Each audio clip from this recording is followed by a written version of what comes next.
আসসালামু আলাইকুম everyone, welcome back to my channel. আশা করছি আপনারা সবাই অনেক ভালো আছেন। আল্লাহর অশেষ রহমতে আমিও অনেক ভালো আছি। তো দেখতে দেখতে পবিত্র রমজান মাসও চলে গেল, ঈদও চলে গেল। আমি এর মধ্যে কোনো ভিডিও আপলোড করিনি, কারণ হচ্ছে ওই রকম সময়ই পাইনি রমজান মাসে ভিডিও করার মতো মন মানসিকতাও থাকে না। তো আজকে আপনারা যে ভিডিওটি দেখতে পাচ্ছেন সেখানে হচ্ছে ক্র্যাব রান্না করা হচ্ছে। আর যে রান্না করছে সে আমি না, হ্যাঁ, শেফ হচ্ছে আমার হাজব্যান্ড।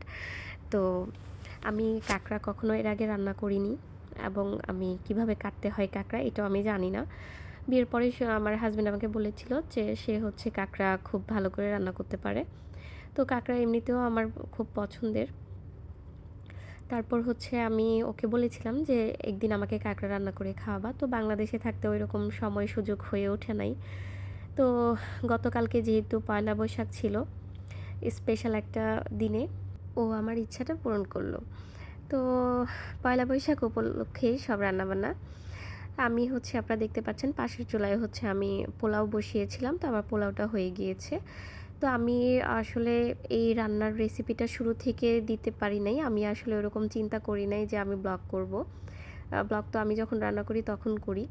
তো যখন ওর মশলাটা কষানো শুরু হয়েছে তখন দেখলাম কালারটা এত সুন্দর আসছে, তখন আমার মনে হলো কেন না আমি ব্লগটা করি, আমি ব্লগটা করা উচিত, যেহেতু আমার হাজব্যান্ড এত কষ্ট করে এত সুন্দর করে রান্না করছে।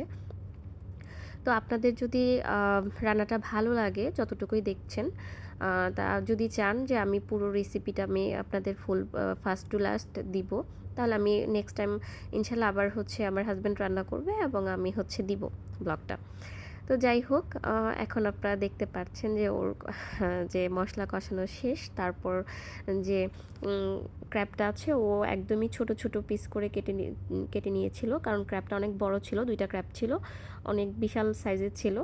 তো এই জন্য ও ছোটো ছোটো করে কেটে নিয়েছে, কারণ যেন মশলাটা ভিতরে ঢুকে, যদি মশলা ভিতরে না যায় তাহলে তো ওরকম টেস্ট হবে না, সেহেতু খুবই ছোট ছোট করে ও কেটে নিয়েছে।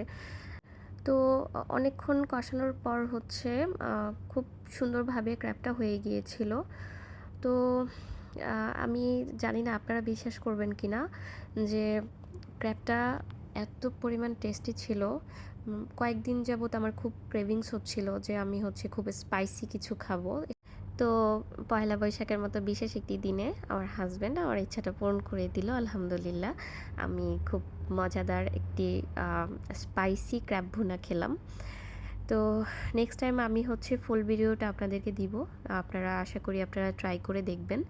এটা খুবই মজা ছিল, যে কোনো রেস্টুরেন্টকে হচ্ছে রেস্টুরেন্টের ক্র্যাব ভুনাকে হার মানাবে আমি চ্যালেঞ্জ করে বলতে পারি।